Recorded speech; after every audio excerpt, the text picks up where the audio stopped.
Hey, I can hear you, baby. Okay, so let me burp first. There you go. Okay, so how are we going to get to other planets if they're so far away that we die in the time it takes to get there? That's a pretty big question for people who like and care about space. Yeah. And thus, as a result, is a big question for people who research future technologies. And there is research going into how we could pull that off. What are your Yeah. immediate reactions for how that could be done? My immediate reaction is one of, I relate to this because I feel like I'm always annoyed by the same cop-out. Science fiction always takes the same cop-out to answer this question. And I feel like it is a cop-out. And that cop-out is cryofreezing, which I feel You like think it's a is cop out? overused. I think it's, I mean, okay, in one sense, it's the only practical solution. But in another sense, it just feels like every science fiction is like, well, it has to be cryofreezing because otherwise, otherwise it's impossible. And then you just see like these guys getting out from 125 years of cryogenic freezing and just like being a bit sick for a day and then walking out like, no, dude, no. Like, you would be, like, we can't do that. That's not a thing we could, like, I think that's more implausible than half the stuff that goes on in a lot of these, like Project Hail Mary, when he gets up and he's like, oh, she probably, ooh, that's a big, ooh, Did his hair nasty. grow during it? I hope not. I The thing is, I think can't his even remember. hair, Like, because I'm I not remember him even waking up 100% sure if and that then wouldn't having happen. like a full, he No, it shaved wouldn't his happen. head and like he cleaned himself up, and then it was like, I'm ready to do this. After there was a brief period of, oh my god, everyone's died and I'm all alone. I guess it depends on the kind of cryogenic freezing you're pretending to do. But like, no, hair shouldn't grow. I don't like Fully that. cryogenic freezing, but actually reversed male pattern baldness. It's like, why is your hair Yeah, suddenly true. thriving? Just freeze the top of your head. When you're 30, Just get it frozen just in case. cryogenically freeze. That's the best, that's the best solution. That's what the Every night when Belgravia I go to collects really sleep, I about. cryo freeze my hairline. Maintained it. Like a shower cap. It's Yeah. just like Just constantly frosted. babe, what's that? It's my hairline preserver. You get to keep your hairline for twice as long. Okay, so I'm going to be talking about effects on cryosleeping. I suppose the question Exactly. itself is cryosleeping possible? Or is cryogenically preserving cells possible? I think we know That's an the answer to amazing. that is yes, because we freeze eggs. So, Yeah, I didn't know you were going to go in that direction. I really well, could have there's said anything more. the only other option to cryosleeping is let me get the word here. A state of torpor, which is basically the scientific word for hibernation, Totally. A lot where of you animals do can, torpor. I think they do it in, like, if you put patients into a sort of hypothermic state for if they've had a stroke or they're getting heart surgery or something, and you slow their metabolism way, way down for these surgeries. I'm not exactly sure why, but it is possible in humans, and there's, with our current evolutionary set of traits, we are able to sort of do hibernation in certain, we can induce a kind of hibernative state, I think. So that's the other option. But Also, the issue with that is you're still aging. You're just aging slower because you're metabolizing yeah, less. And that's another sure. question. Does a slower metabolization mean, what's the word there? A slower metabolism. Does a slower metabolism mean that you age slower? Yeah, it should do. I mean, because the main things that age you are ROSs, as we keep mentioning on this Blimmin podcast, and those things are Why? created as metabolic byproducts. So, ROSs are the new, what's that green mineral called? Olivine. I call it olivine as Yeah, a which little is, cute nickname, but it's not that. but It's it's not olivine. that. But it seems every time you see a rock, you're like, oh, that's a cool rock. It's probably olivine. Yeah. But so you were saying that it's ROSs come from aging, and Well, no, they cause aging. they cause aging, and In a production of roundabout way. ROSs is as a result of metabolizing things. Exactly, yeah. So if you're So I would thought metabolizing that, yeah. less, then you're producing less RSs, and RS is a radical oxygen species, and I mean, if you want therefore to you're see what aging slower. okay, an animal species that lives a long time, the defining trait is slow metabolism for that very reason. Mm. How long do Tortoises, hummingbirds live? Greenland sharks, Well, hummingbirds not long. hibernate But they every single torpor. night, don't they? They torpor every night. Yeah. Yeah. So hibernation is usually used to like dictate if torpor is happening on a seasonal basis, then it's hibernation, basically, or brumation for some species. Torpor is just like you're in a state of torpor. If you're in a state of torpor every winter, that's hibernation, you know. But like tardigrades do torpor as well. Like torpor is just the mechanism, the thing you're doing. And hibernation is like a style, you know, a way of doing it, I Mm, guess. mm. So we could do that. Which I suppose, again, we'd be doing that by cooling you down, and then your body, it slows its own metabolism by being colder. But what point would you lose consciousness? But why wouldn't you just die? Like, you would just die, wouldn't you? Because like you don't have food. Like, you are metabolizing a bit. They're inducing these torpor-like states in rats by using forced ultrasound to non-invasively stimulate specific neurons in the hypothalamus preoptic area. And apparently that's making the rats go to sleep by kind of like You can just jiggling their brain. You can just turn a rat off with ultrasound. I didn't know you could do that. Can you do that to me? You could probably do that to me. Yeah. Well, this stimulation triggers a drop in core body temperature, apparently, by ultrasounding your face. So you lose core body temperature, your heart rate reduces, and your metabolism reduces. What is ultrasound again? Isn't it just sound? Isn't it sound? It's just actual sound. It's just sound that's really high frequency. And they're using that to stimulate nerves in the rat's brain that makes the rat go unconscious for no reason and then become in torpor. I hate that. That's really what if someone just like puts that on a lamppost, then everyone just drops surely that just sounds like sci-fi. Wait.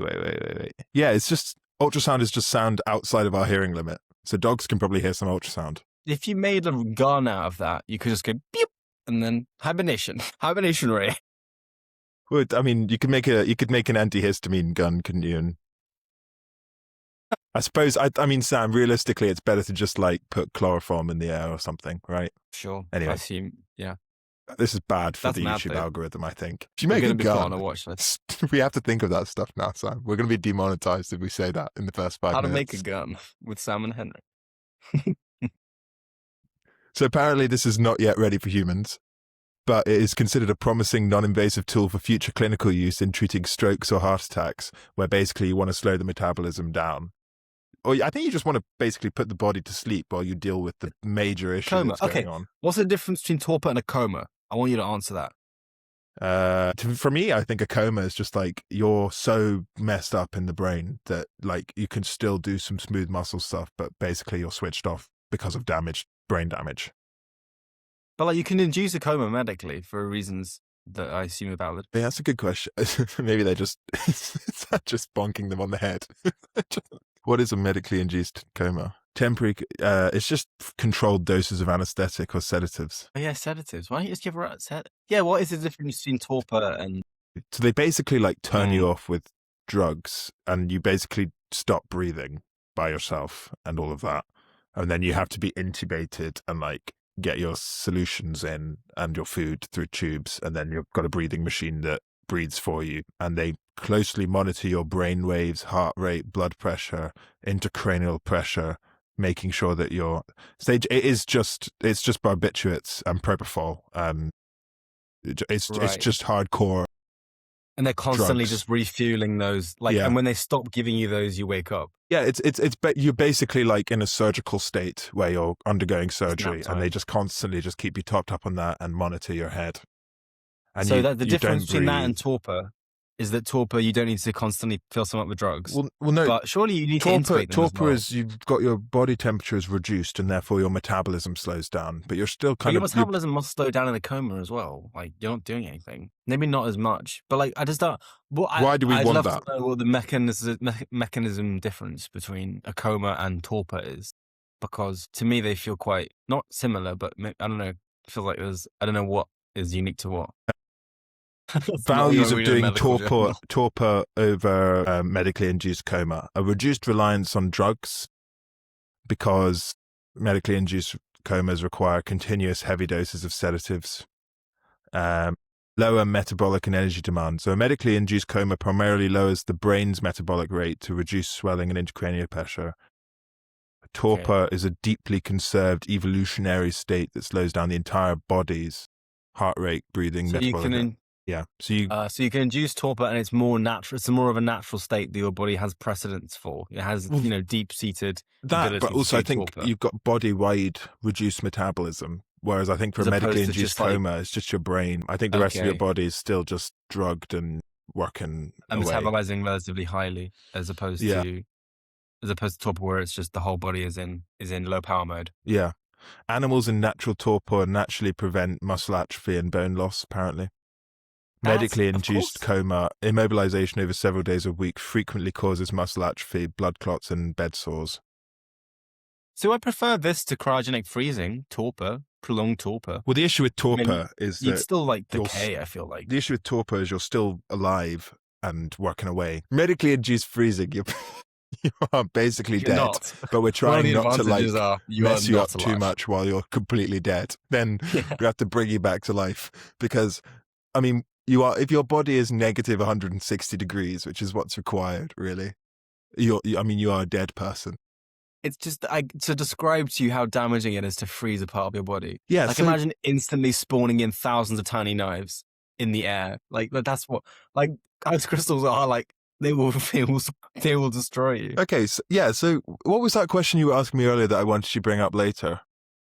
You want to? I mentioned something I'd heard or seen on an episode of Mindfield. I remember from Vsauce, which was about this American company that was promising to get really, really rich people who could pay for it. The second those people die of any cause, these people they get in a taxi, speed over to your corpse as fast as possible, stick you in the freezer, and then just hope one day we Your figure own out freezer. how to unfreeze you. They don't own anything. They only do the transporting of your corpse to your own freezer. But they like slowly freeze you in like a nice way. That they like replace your fluids with some kind of other fluid. Okay, I think most of that is a guise to make it seem like they know what they're doing. Like there is no technology to bring them back to life. Like they're trying their best to make the least damaging way of freezing someone, but that's like doing the least damaging way of exploding someone. so there's a couple things there. So why, if we just straight up freezed you, what would happen? You know, this is what's happening to all the meat that we freeze and stuff that we freeze Ice and crystals everything we freeze. puncture The ice all of my crystals is the problem membranes. because Yeah, that is the water main has problem. this issue where it expands as it becomes a solid as opposed to contracting like other state transitions from liquid to solid. Because of the hydrogen bonding, which will come up in a sec, between the water molecules, that means that it forms this hexagonal lattice, which is larger in volume than if they were all just jumbled like a liquid around each other. Totally. Which is great for us because that means that ice forms on the top of lakes, which allows life to actually survive through winter on Earth and means that probably basically that property is crucial for life on Earth. But it does mean that if you freeze someone, all of their water, which is 70% of your body's mass, 70% of your body mass is water. That all expands and turns into crystalline water, which then breaks your cells apart. Like you said, thousands of tiny knives. Which is why initially when you mentioned that company, I think I have seen this video, but I don't remember if they were using these cryoprotective fluids to stop you from having this water issue. I think that's like, the are they idea. just freezing corpses and being like, whoever's on the other end in the future has to deal with that? There are cryoprotectants involved, but I think the technology is unambiguously not there. Is there a guarantee that there must be a guarantee that even if the company goes bust, they don't just chuck your body, you know? But then how do you do that? How do you guarantee that it's going to last until... But also, like, what do you do if that catches on and then in 500 years' time we figure it out? And then it's like, do we really want the population to increase by 700 million tomorrow? And they're all old white guys from like 100 years ago. That's for real. There's just people in the far future going like, just put them in the bin. Ooh. I mean, we could just... No one has to know. We could just put them in the bin. We don't have any of these people to live. I don't have any... There's like, they won't get it. They won't understand what's going on. Yeah. They probably won't like the new music scene. Yeah. Let's just put them in the bin. Yeah, we're expecting exactly. They're dodgy people from the past. If I had that choice now, would you want to bring back like a huge number of like 17th century really, really rich people to just live? Probably not. Like, it's not I'd great. bring back one. I want to see what it looks like, but I'm not sure if a whole thousands and thousands of them. But also at the same time, like, you know, we're bringing back pre-climate change people to a post-climate change world, you know. There's such thing. It's not going to work. So we have to replace the water, which is a slightly difficult thing to do because water is a very specific type of molecule and the whole of your body specifically works in that specific way with that specific environment. So somehow you need to swap it out for something that fits in just fine until it can be swapped back. And then all the intricate atomic scale structures are just dandy, right? Until you come back to it. Also after freezing it and then warming it up. So you Yeah, don't and I mean, replace all of also it. has chemical properties as well, like electron recepting and donating and stuff like that. It's not just a structural thing as well. Like there are cases where the chemistry of water is important in loads of cases Yeah. in the electron transport chain and stuff like that. Yeah. I wonder, I mean, there's definitely going to be loads of scientific advances in the freezing of people before we get the reheating of people. I feel like that's the But the case. biggest issue as well is the inability to warm or cool someone. Let me just get on with it. So, first of all, we need to swap the liquid out. Mm, We need a cryogenic ideally, liquid. but like not all of it. Like And I some of think it's like super glycerol, random. that's a really good one. The reason that works is because it's got hydrogen bonds and it's not shaped like water, which means that Hmm. it does the hydrogen bonding, which the water likes to do when it's coming close together and slowing down. But then it spaces them out enough that it can't form a regular lattice, which then Yeah, massively lowers the freezing point of water. and there are animals which naturally use glycerol and cryoprotectants like that to not freeze to Exactly. death in some Antarctic waters and stuff like that. And then there's a thing called vitrification, which is a word that comes, I think, from other areas. I know it from nuclear waste, where you vitrify the nuclear waste before you bury it, where you cover it in a thick layer of glass and some other stuff. And that just basically hermetically seals it in a strong casing where stuff can't get in and stuff can't get out, which is crucial for nuclear waste. But its context in cryogenic freezing is very different, because it takes the idea that glass is not a regular crystal, even though it looks sort of smooth and flat from the outside. So what happens is, as you cool down a high percentage mixture of cryogenic or cryoprotective fluids, once you've found a particular cryoprotective fluid that's like not toxic to the cells, but also stops water from freezing at lower temperatures, you put in 30% of that to 70% of the water that you had from before. Then you cool it down. And what happens is, because there's so many of the cryoprotective fluid in there, that it prevents the water from freezing into a regular lattice, and it creates a sort of glass-like state, which is an irregular mumble jumble of sort of stationary frozen fluid particulates, but they're not crucially a crystal lattice that can cut through stuff. Right, you maintain the structure, but you just hit pause Yeah, on all the but molecules. but You're but not also like the size of disrupting it. each individual piece is smaller as well. Right, Now, you do that get makes water sense. crystals in between things here, which then there's very particular conditions for the rate at which you're freezing and the rate at which you're thawing your You have to control that, body. yeah. I want to talk about a paper that came out in 2026 by a German guy working in a German hospital whose surname is German. His name is Sounds the word German, His name is not as a Dr. German name. Alexander German, from Germany, in this German hospital. Did this This guy research not real. where This is he an alien. created He's a giving us alien technology to help us out. Definitely. yeah. And that's already my theory. I'm going to stick with that. Alien has come to Earth pretending to be Dr. Alex German. These guys need a hand. If we're ever going to meet these He people, landed in they Germany. need a hand. Yeah, he's like the Terminator in the bar, and they say, "What's your name?" And it's like that scene from The Dictator. He's just reading signs.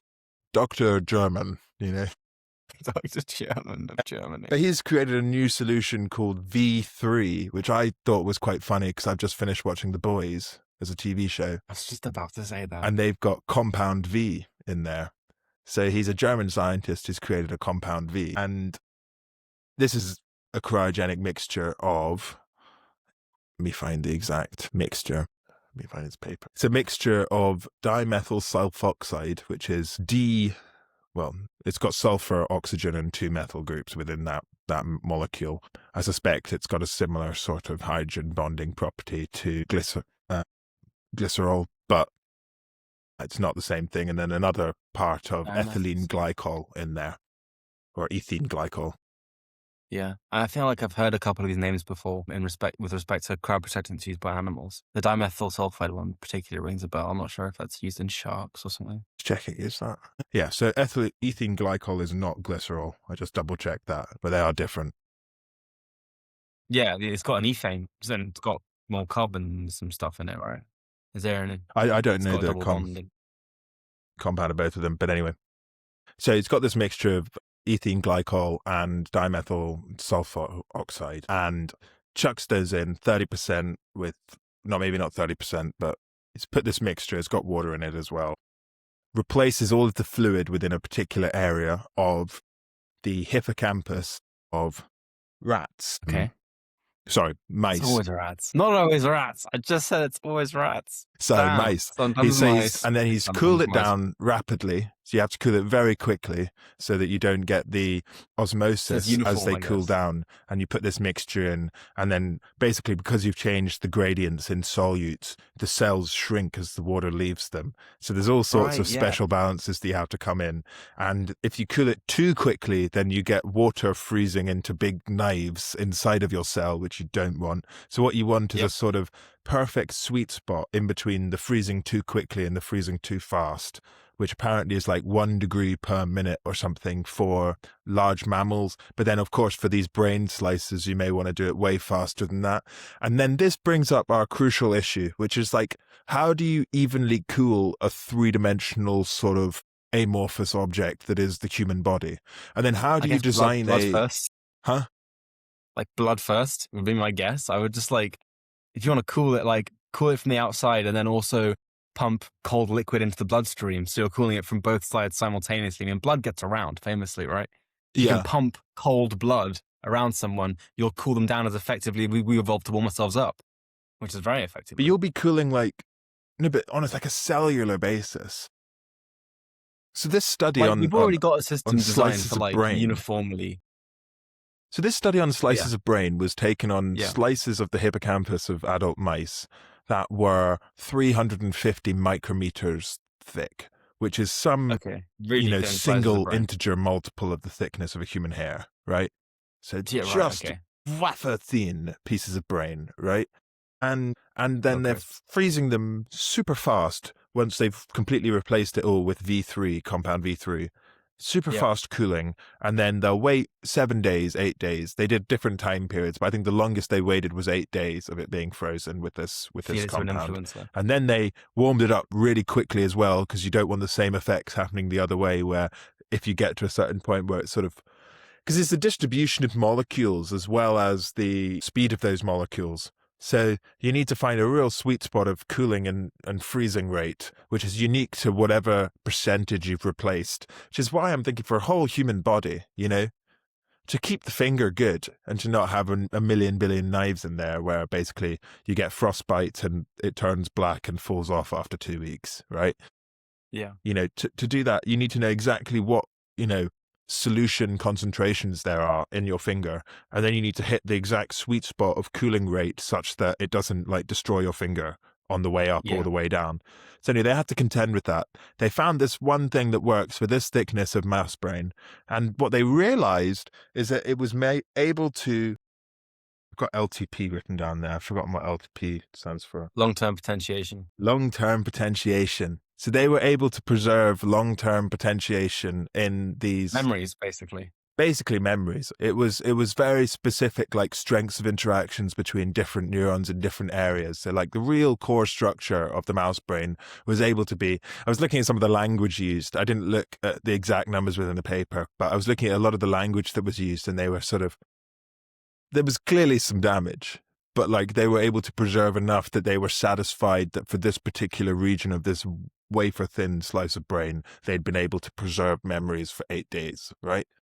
Right. Theoretic. So, I mean, to me, yeah, that's the most simple conceivable first step to the idea that one day like a consciousness could be preserved in ice or whatever, or like a brain could safely be transported. Like, that's like the first possible proof of concept, which is still, I mean, the fact that it came out this year. Yeah. March 2026. That's amazing. Like, that's like, okay, wow. That's really, really exciting. So it's, let me check. I've got different dates on these papers. This one is March 3rd. Okay, I'll say March 2026. But yeah, then you go, okay, so this is a tiny thin slice of mouse brain that has shown some damage but is preserving over 8 days. I suppose the assumption is that if you can freeze for 8 days, as long as you can maintain those temperatures, then it'll basically stay fine for 10 years, right? Or 100 years. I would imagine so. Yeah. I'm sort of okay with accepting that. My issue is how do you freeze a brain, which is a huge 3D object, using the network of blood vessels, and then cool it and heat it in such a way that the temperature inside the brain warms uniformly and cools uniformly so that you don't get any sort of transverse temperature differences from one area of the brain to the other area of the brain, which then results Yeah. in ice crystals in one particular area. And that one memory that was actually quite important to you, that didn't really work out because of that tiny fractional difference in concentration / warming up as we warmed it up using whatever device we're using. And again, it has to be very quick or very cool. You're flash freezing almost, or flash heating your body. I guess, I mean, in Project Hail Mary, he didn't remember anything after he got his memory wiped. Is that right? I swear he like forgot loads of stuff. He had to like refigure it out. That's crazy. So That's wait, cool. so what's the point in sending him then if he's just, I mean, surely just, is it the idea that he has the capacity to be smart, or? He didn't know the names of anyone else on the ship. He was like, he gave him that funeral and was like, I presume I knew you really well. Sorry, I forgot. I swear there was loads of like, no, they sent him as well. There was in the book, there was this whole thing about how his like blood reacted really well to like, really, I can't remember. There was like some other reason why he was perfect, or his eyes or something. I can't remember. But yeah, that I guess that was. But that makes me have another follow-up question to that whole. I'm now realizing, because the wood frog, right, is the animal, the go-to animal that freezes itself. That's the one I was kind of talking about. Yeah, there's a Freezes itself salamander as completely well, over I winter. think, and it freezes like in -50 conditions for like half the year, I think. When it's 50. Yeah, I think so. I don't know if I wouldn't. I don't know if I'd say the wood frog is the best, but -50 is like barely even occurred on Earth ever. oh no, -50. Let me. -50 degrees Celsius. Isn't that the lowest recorded temperature, like -46 from like Vostok or something? No, it's easy -80s in Vostok. Really? Yeah. That's The gross. Siberian salamander, for example, can survive temperatures of -50 degrees, lying dormant for years, frozen in permafrost before reawakening when the temperatures rise. Years That's in amazing. permafrost. I had never heard of that. I've heard of the wood frog's like boring compared to that. That just freezes every winter. But I'm wondering, like, do they have memories? Is it like you're starting a new game every spring? What's the point Or of is it that, like- though? Because you may as well just reproduce, no? What do you mean you may as well reproduce? I suppose you can't reproduce if you're frozen. Yeah. Yeah, they do it so they can live and exploit niches in places where other frogs can't live, because for most of the year it's ice. And they just go, all right, I'll just wait till it's not ice. They breed in spring and summer, you know, and then they freeze for the rest of the year under the water, and they revitalize. And they use cryoprotectants. But do they keep memories? I don't know. Probably. I guess if everything else ends up working fine, probably any neurons would be. I mean, if they manage to revive themselves. I'm thinking you can't spawn in as an adult. Surely you can't spawn in as an adult animal without. I mean, you've got to have memories because your brain's got to understand what it's doing with its body. You know, there's so much of the brain that's just devoted to functionality outside of knowing who you are and thinking about, I mean, that's particularly fascinating because that frog doesn't rely on like being warmed evenly or quickly. Like it could have picked a bad spot and get one leg is like hot for like an extra month compared to the rest of its body. Yeah. Like it's amazing. I wonder if there's like a lot of cases of frogs coming out of like into spring and having like awful brain not freeze. The same. Yeah. God. So I mean, maybe, that always makes me feel like there's hope. Maybe, for biology that we could maybe freeze ourselves if the wood frog can do it so carelessly. I mean, the implications of being able to do that for me are so crazy, even outside of space travel. The idea that if I really wanted to, and if I was rich enough, and if there was some guarantee that someone would look after me when I was frozen, I could go somewhere in the world, freeze myself, and wake up in 80 years' time and see what that's like, I mean, say goodbye to everyone and everything I know and love, but theoretically kind of time travel to the future, I think I read something about like this overpopulation. There was some sci-fi short story or something about an overpopulation crisis, and it became like there was like a lottery, and like half of the population had to freeze themselves, and then like they would like be woke, and then there'd be like a one-child policy, so the population would decrease down to half, and then they'd be woken up in stages to maintain the population. So like every year they'd like release another million people in accordance with the population decrease that year, so that you could maintain a perfect, you could just like exactly fine tune it. There was And then when they're happy with it, they'll finish up with because a like there's too many people. We don't want to kill anyone. We'll just freeze you and then unfreeze you in a space. Is the idea? right, and then slowly but surely we'll be raising the birth rates to be Yeah, able yeah. to So match, people would just so we get a walk flat around and level. it's, yeah. I think there was some like, I guess, I mean, if we have any hope of one day being a species that like goes between planets all the time, cryo freezing is gonna have to be like not even. We have to. That's gonna have to be like a It's gonna be basic very thing we don't casual. even think Yeah, about. Very casual. Yeah. I wonder if that will affect human I'm relationships wondering, somewhat. how hard is it to be able to download? I feel like we're closer to downloading brains than to cryofreezing, because such Do you? intricate chemistry is required to keep those conditions smooth enough that it could be reliable. And we've got you know, what's it called?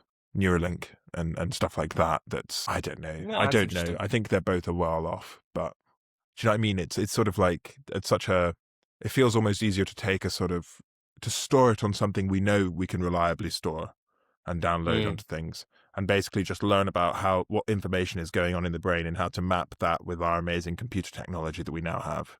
mm. Feels more reachable to me than some kind of perfect warming and cooling situation that keeps our brain, Yeah, static. it's definitely always going to be risky. Like one asteroid and you just smash in two pieces, and then that's not Then your fun. brain You know what I warms mean? up, and then And they're dead. You know? I Yeah, don't I feel think like you it's like just a bit don't wake up. I think you just underrepresented. die. You just Yeah, like I guess cryofreezing is like a necessary stepping stone for the advancement of any society, of any biological organism. That could be a great filter. Cryofreezing. That could be one. But It's a huge deal. a state of induced torpor could extend your life by quite a long way. It's not a life, though, Henry. It's not really. What do you Not a mean? life. Well, you're not really experiencing anything in torpor. I mean, I mean, you're if asleep. someone was asleep for like 100 years and they woke up, would you say they were like 120? Probably not, because it's like you No, haven't been no. metabolizing for 120 years. I meant in the sense that you could get something kind of cryo sleep like for like 40 years or something, and you'll wake Well, I up sort see. of 20 years old, like 20 years older. You know what I mean? Just like Like you for have aged, recreational you've use. lost life, like you've been Yeah, asleep for 20 years. It's kind of like waking up from a coma, but you've traveled. But then the limit on that is we can't travel for longer than 100 years or something, because, then you're taking like 20-year-olds and they're coming out at yeah, 70 years old on another yeah, planet that was 100 years away or something like that. But yeah. because I reckon you'd only, I don't know, maybe the multiple's better than that. But in my head, the multiples of how long you'd gain, how much slower are you living than natural living. I mean, it makes sense because, like, I guess torpor, like, because in comas you get atrophy muscles and stuff like that. You have to do physio for like ages after a coma. Mm. But torpor, I guess, seems to solve that. Yeah, loads of animals do torpor. It's like it is very. When you said it's an ancestral condition, that's a good description. They're like birds that do torpor, like nightjars as well, but also mammals and reptiles. I mean, we've already covered all of these. Fish do torpor, like Mm. lungfish. That's a kind of torpor. Mm. When they go into those clayey caves, that's torpor. Frogs do torpor. So it is, you know, it isn't. It doesn't feel like something that should be too far away from our trained biology. It's in there somewhere. Yeah. Yeah. Are we good with that one? Good That with was that good. one. That was good. That was good.